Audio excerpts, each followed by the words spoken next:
প্রথমবার এখানে আসলে অভিজ্ঞতা কেমন? খুব ভালো, খুব ভালো। অ্যান্ড আরো খুশি হচ্ছে কারণ আজকে আমি ছুটি পেয়েছি। আর এত সুন্দর সুন্দর মডেলস এর সাথে দেখা হলো। সবাই খুব খুশি হলো অ্যাওয়ার্ড পেয়ে। তো ভালো লাগছে, আমারও ভালো লাগছে। অর্গানাইজারদের বিষয়ে কি বলবো? হ্যাঁ, হ্যাঁ। অর্গানাইজারদের বিষয়ে কি বলবো?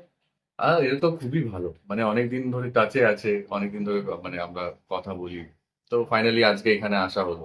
অ্যান্ড এটা আমার কাছে এই জন্য স্পেশাল কারণ আমিও একটা টাইমে মডেলিং দিয়েই শুরু করেছিলাম। একদম। তারপরে এখন মডেলদের অ্যাওয়ার্ড দেওয়া মানে এটা খুব স্পেশাল আমার কাছে।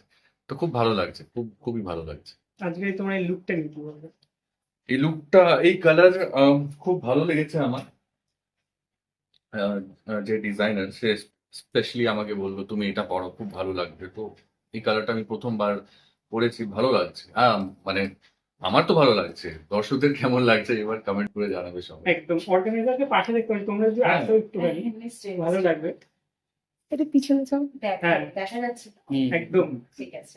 সামনে না থেকে আসছে না। আচ্ছা, সামনে থেকে একটু ঠিক আছে? হ্যাঁ, ঠিক আছে তো? হ্যাঁ। সামনে থেকে হ্যাঁ। টিভির পর্দায় দেখতে সামনে থেকে কেমন, কি তোমাদের অভিজ্ঞতাটা বলো? সত্যি কথা বলতে এই আগে ভীষণ ভয় করতো যে টিভির পর্দার যে মানুষগুলো তারা বোধহয় ভীষণ ভয়ানক হয়, এরকম একটা ভাবনা ছিল। কেমন হবে কেমন হবে না হবে আর ভয়ানকই হবে, এটাই একটা ভাবনা ছিল আমাদের মধ্যে। বাট যেদিন থেকে এই ইন্ডাস্ট্রিতে এসে এই এরকম মানুষগুলোকে নিয়ে কাজ করা স্টার্ট করেছি, সেদিন থেকে সত্যি ভয়টা কেটে গেছে।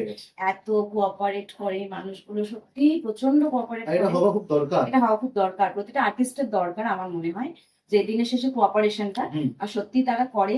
আর বিহেভিয়ার এন্ড অল তো আলাদা করে কিছু বলার নেই। আশা করি আমাদের দেখে তোমরা বুঝতে পারছো একজন মানুষের থেকে ভালো বিহেভিয়ারটা পেয়েছিলাম বলেই আরো 10 জন মানুষকে নিয়ে কাজ করে সেটা রাখি। আর দাদার কথা যদি বলি, আমি প্রতিনিয়ত জোয়ার ভাটা দেখি।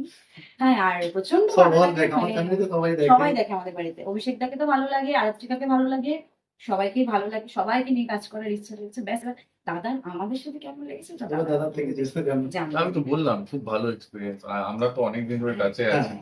তো আমিও ওয়েট করেছিলাম যে কবে, আমরা জানুয়ারিতে কন্ট্যাক্ট একদম। হ্যাঁ, হয়েছিল। জানুয়ারিতে। তো জানুয়ারি থেকে আমি ওয়েট করে আছি মার্চ 29 কবে আসবে, কবে আমি যাব ওখানে। তো খুব ভালো লাগলো, খুব ভালো এক্সপিরিয়েন্স। আর একটা দিকে ভালো যে আমরা ভাবি কোনো অ্যাক্টর বা সেলিব্রিটিকে আমরা মেসেজ করলে রিপ্লাই কখন পাবো না পাবো, কিন্তু একটা জিনিস অভিষেক দা খুবই ভালো, সারাদিন পর হলেও রাত্রেবেলা ঠিক একবার না একবার আমার সঙ্গে কথা হবে, কথা বলেছে। এই জিনিসটা আমাদের খুব ভালো লাগে যে সময় দিয়েছে ব্যাপারটা। বা সিনে থাকলে বলেছে যে আমি একটু ব্যস্ত। সব সময় তো ধরা যায় না, কারণ ফোন সাইলেন্ট থাকে। একদম, সেটা তো আমরা বুঝতেই শুটিং করতে হয়, তো পসিবল হয় না সারাদিন, সিনের চাপ থাকে পুরো। তো যখন দেখি যে মেসেজ, একদম সারাদিন পর যে আপনি মানে ফোনটা করো বা কল ব্যাক করো, মেসেজ রিপ্লাইটা, এটাই আমাদের কাছে একটা আশা না। সারাদিন পর একটা মেসেজ তো করেছি বা রিপ্লাই, এটা হচ্ছে সবচেয়ে বড় কথা। আমাদের মানে এই যে পুচকে পুচকে মডেল টডেল গুলো আছে সব, মানে এই জানুয়ারি থেকে জবের থেকে তোমার পোস্টারটা আমি রিলিজ করেছি, একটাই কথা যে কবে অভিষেক দা আসবে, কবে আমাদের ঋষি ব্যানার্জি আসবে, এই একটাই কথা। সত্যি খুব ইন্সপায়ার্ড দেখলাম প্রচন্ড ইন্সপায়ার্ড, দাদার থেকে সবাই প্রচন্ড ইন্সপায়ার্ড। আর অলসো আমরাও ভীষণ ইন্সপায়ার্ড, প্রতিনিয়ত কিছু না কিছু শিখছি। আর আশা রাখছি যেন ইন্ডাস্ট্রির প্রতিটা মানুষকে নিয়ে আগামী দিনে কাজ করতে পারি। ব্যাস।